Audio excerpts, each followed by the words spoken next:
মডেলটা দেখাই দেই, 4HGHI। হ্যাঁ, এটা লাস্টে আপনারা দেখতে পাচ্ছেন K1টা আসলে ডিবিআর এর মডেল এজন্য করা হয়েছে, আপনি এটাতে চাইলে অডিও ক্যামেরা ইউজ করতে পারবেন, অডিও ছাড়া ক্যামেরা ইউজ করতে পারবেন, দুটোই সাপোর্টেড। হ্যাঁ, এজন্য আপনার K1 ছাড়া যে ডিবিআর গুলো হয় এগুলো আসলে অল্প টাকার একটু ডিসটেন্স থাকে, সর্বোচ্চ আপনার 500-400 টাকা এদিক সেদিক থাকে।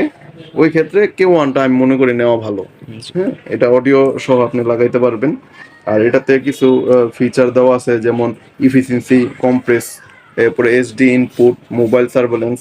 তো এর কিছু মিনিং আছে, আমি যদি একটা একটা করে বলি।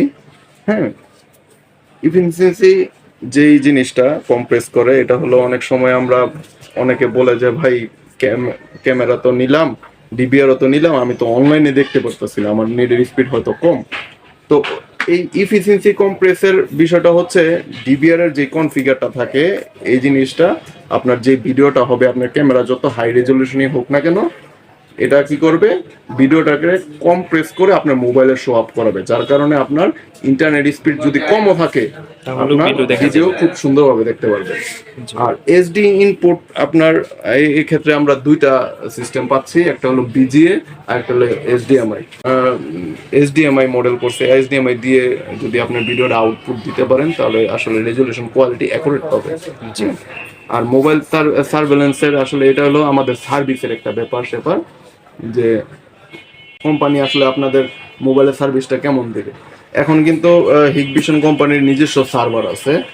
আপনি নন ব্র্যান্ডের একটা ডিবিআর যদি নেন, ওই ক্ষেত্রে কিছু ব্যাপার লক্ষ্য করা যায় যে ওই ডিবিআরটা আপনাকে সর্বোচ্চ 3 থেকে 4 বছরের সার্ভিস দেয়। এরপরে কিন্তু আপনি চাইলে ওই ডিবিআরটা অনলাইন করতে পারবেন না, এটা কিন্তু অনলাইনে কাজ করবে না। কিন্তু হিকভিশনের যেই ডিবিআরটা করা হয়েছে, ওদের নিজস্ব সার্ভার, আপনি চাইলে 10 বছর পরে হইলেও আপনার ডিবিআর যদি ভালো থাকে, 10 বছর পরে হইলেও এটা আপনার অনলাইন হবে। তো আমরা চাই না যে ডিবিআর গুলা দেখি, ওগুলোতে কিন্তু এই জাতীয় প্রবলেম গুলো হয়। আপনি নিয়েছেন 1 বছর সর্বোচ্চ সার্ভিস পাবেন, এরপরে আপনার অনলাইনটা নষ্ট হয়ে যাবে।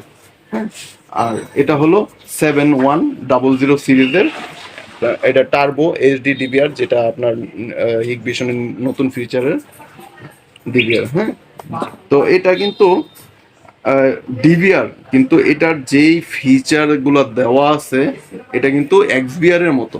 জি, আপনি এটাতে চাইলে আইপি ক্যামেরাও কনফিগার করে ইউজ করতে পারবেন, যেটা কিন্তু অন্যান্য ডিবিআর কিন্তু সম্ভব না। হ্যাঁ, এই হলো ব্যাপার।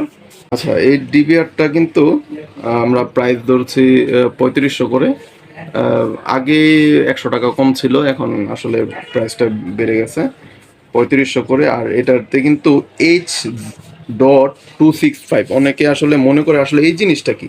জি জি, বর্তমানে আমরা ভিডিওর যে রেজলিউশনগুলো দেখি, আপনি ইউটিউব বলেন, এরপরে ফেসবুক বলেন, এরপরে এই রিলেটেড যেই ভিডিওগুলো আছে, বিশেষ করে ইউটিউব, তো ইউটিউবে কিন্তু H.265, আপনি চাইলে এটার যে ভিডিওগুলো হবে এগুলো 50 ইঞ্চি, 56 ইঞ্চি বা 80 ইঞ্চির যে টিভিগুলো আছে ওগুলো তো যদি দেখেন একদম ফুল এইচডি রেজলিউশনে দেখতে পারবেন। হ্যাঁ, অতটুকু কোয়ালিটি, যদি আপনার ক্যামেরার মেগাপিক্সেল মিনিমাম 5 মেগাপিক্সেল হয়। আচ্ছা, হ্যাঁ, এই ডিবিআর গুলোর ভিতরে আপনার আসলে ডিবিআর এর কিছু বাধা ধরা নিয়ম আছে। নিয়মগুলো এইরকম যে এগুলো 4 পোর্টের হয়, এরপর আপনার 8 পোর্ট হয়, এরপরে আপনার 16 পোর্ট হয়, 32 পোর্ট, 64 পোর্ট। হ্যাঁ, তো এই অনুযায়ী কেউ যদি বলে যে ভাই আমি তো 2টা ক্যামেরা লাগাবো, তো আমি 4 পোর্ট কেন নিব, আসলে এটা কোম্পানির একটা সিস্টেম নিয়মে চলে আসে। তো এই কারণে দেখা গেল আপনি 1 ক্যামেরা লাগান, আপনার 4 পোর্টটা মিনিমাম নিতে হবে। হ্যাঁ, আর অনেকে আবার দেখা গেল প্রথমে 2টা ক্যামেরা নেয়, পরে আবার আরো 2টা নেয়, এটা কিন্তু লাগে। এই জন্য মিনিমাম 4 পোর্টে দেওয়া হয়েছে, আর ম্যাক্সিমাম আপনার 64 পোর্ট। ওকে।